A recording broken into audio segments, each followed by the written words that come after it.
Holi is a festival of colours. Colours use ಮಾಡ್ತಾ colours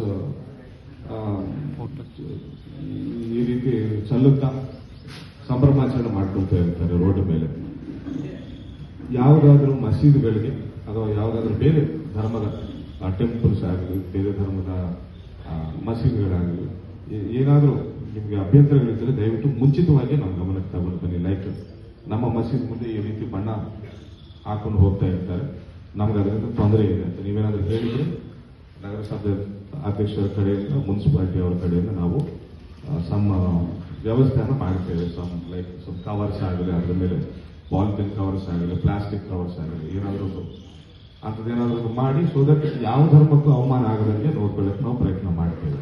ಒಂದು ವೇಳೆ ಅಂಥದ್ದೇನಾದ್ರೂ ಅಭ್ಯಂತರ ಅಥವಾ ಏನಾದರೂ ನಿಮಗೇನಾದ್ರೂ ಅಬ್ಜೆಕ್ಷನ್ಸ್ ಇದ್ದು ಓಕೆ, ಮುಂಚಿತವಾಗಿ ತಿಳಿಸಿ. ಲೋಕಲ್ ಪೊಲೀಸ್ ಸ್ಟೇಷನ್ ತಿಳಿಸಿ.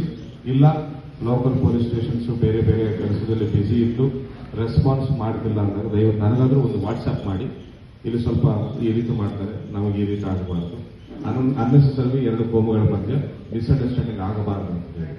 ಅದೇ ರೀತಿ ಹುಡುಗರು ಒಂದು 10-15 ಹುಡುಗರು ಸೇರಿಕೊಂಡು ಆ ಫೆಸ್ಟಿವಲ್ ಮೋಡಲ್ಲಿ ಬೈಕ್ ರ್ಯಾಲಿಗಳು ಮಾಡ್ಕೊಳ್ತಾರೆ, ವೀಲಿಂಗ್ ಮಾಡ್ಕೊಂಡು ಹೋಗೋದು, ಕೆಲವೊಂದ್ಸತಿ ಟೆಂಪಲ್ಸ್ ಮುಂದೆ ಮಾಸ್ಕ್ ಮುಂದೆ ವೀಲಿಂಗ್ಸ್ ಮಾಡ್ಕೊಂಡು ಹೋಗೋದು, ಇಂಥದ್ದಿದ್ದಾಗ ಕೂಡ ಅನ್ನೆಸೆಸರಿ ಮಿಸ್ಅಂಡರ್ಸ್ಟ್ಯಾಂಡಿಂಗ್ಸ್ ಕ್ರಿಯೇಟ್ ಆಗ್ತವೆ. ಅಂಥ ವಿಷಯಗಳನ್ನು ಕೂಡ ದಯವಿಟ್ಟು ನನ್ನ ಗಮನಕ್ಕೆ ತಗೊಂಡು ಬನ್ನಿ. Anybody please WhatsApp me, text me.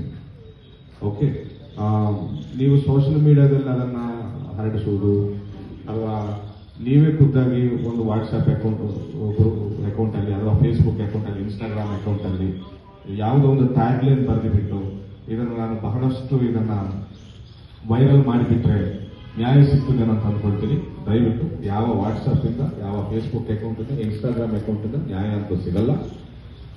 ಕೊನೆಗೂ ಸರ್ಕಾರ, ಅಡ್ಮಿನಿಸ್ಟ್ರೇಷನ್, ಆಡಳಿತ ಮಾತ್ರನೇ ಅದನ್ನು ಸರಿಪಡಿಸಬೇಕಾಗ್ತದೆ.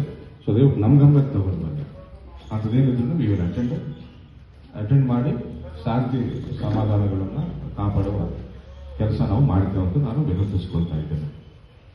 Okay, for example last time ನಾನು ನೋಡಿದೆ ಇದೇ ರೀತಿ ನೋಡಿ, ನಮ್ಮ ಮಂದಿರ ಮುಂದೆ ಇವರು ಈ ರೀತಿ ಬೈಕ್ ರ್ಯಾಲಿ ಅಂತ ಹೇಳಿ ಜೋರಾಗಿ ಕೂಗ್ಕೊಳ್ತಾ ಹೋಗ್ತಾ ಇದ್ರು ಅಂತ ಒಂದು ವಿಡಿಯೋ ನನಗೆ ಕೊಟ್ಟು ವಿಡಿಯೋ ಫಾರ್ವರ್ಡ್ ಮಾಡಿದ್ದಾರೆ. ನಾನು ತಕ್ಷಣ ನಮ್ಮ ಪೊಲೀಸ್ ಗ್ರೂಪಲ್ಲಿ ಹಾಕಿಬಿಟ್ಟು ಎಲ್ಲಾಗಿದೆ, ಏನಾಗಿದೆ, ಇನ್ನೂ ಬೈಕ್ ರ್ಯಾಲಿ ನಡೀತಾ ಇದೆಯಾ ತಿಳ್ಕೊಳ್ಳಿ ಅಂತ ನಾನು ಹಾಕಿದ್ದೆ. ಬಟ್ ಅಷ್ಟೊಂದು ಅದೇ ವಿಡಿಯೋನ ಇನ್ನೊಂದು 10,000 ಗ್ರೂಪ್ಗಳಲ್ಲಿ ಶೇರ್ ಮಾಡಿಬಿಟ್ಟಿದ್ವಿ. 10,000 ಗ್ರೂಪ್ಗಳಲ್ಲಿ ಶೇರ್ ಮಾಡಿದ ಒಂದು ನ್ಯಾಯ ಸಿಗ್ತದೆ, ಸರಿಪಡಿಸಬೇಕಾಗ್ತದೆ, ಅದರಿಂದ ಏನು ಉಪಯೋಗ ಇಲ್ಲ.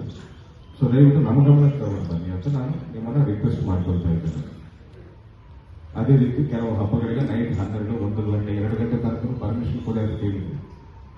ರೈಟ್, ನಾವು ನೈಟ್ ಜಾಗರಣೆ ಇರುತ್ತೇವೆ, ಜಾಗರಣೆಗೆ ಇಲಾಖೆ ನಮ್ಮದು ಸ್ವಲ್ಪ ನೈಟ್ 1 ಗಂಟೆ 2 ಗಂಟೆ ತನಕ ನಮಗೆ ಅಂಗಡಿಗಳನ್ನು ತೆರೆಯುವುದಕ್ಕೆ ನಮಗೆ ಅವಕಾಶ ಕೊಡಿ ಅಂತ ನೀವೇ ಕೇಳಿದ್ರಿ.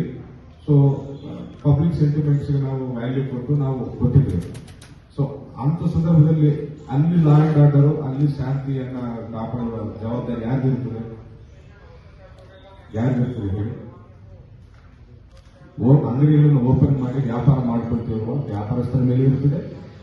ನೈಟ್ 1 ಗಂಟೆ 2 ಗಂಟೆಗೆ ಬಂದು ಆ ಅಂಗಡಿಗಳಲ್ಲಿ ಏನಾದರೂ ಪರ್ಚೇಸ್ ಮಾಡಬೇಕಂತ ಹೊರಗಡೆ ಬಂದಿದ್ದ ಅವರ ಮೇಲೆ ಇರ್ತದೆ, ಗ್ರಾಹಕರ ಮೇಲೆ ಇರ್ತದೆ, ಅಂಗಡಿ ವ್ಯಾಪಾರಸ್ಥರ ಮೇಲೆ ಇರ್ತದೆ. ಸೊ ದಯವಿಟ್ಟು ನೀವು ಎಷ್ಟು ದಿನ ಆ ರೀತಿ ಶಾಂತಿ ಈ ಲಾ ಅಂಡ್ ಆರ್ಡರ್ನ ಕಾಪಾಡ್ಕೊಳ್ತಾ ಬರ್ತೀರೋ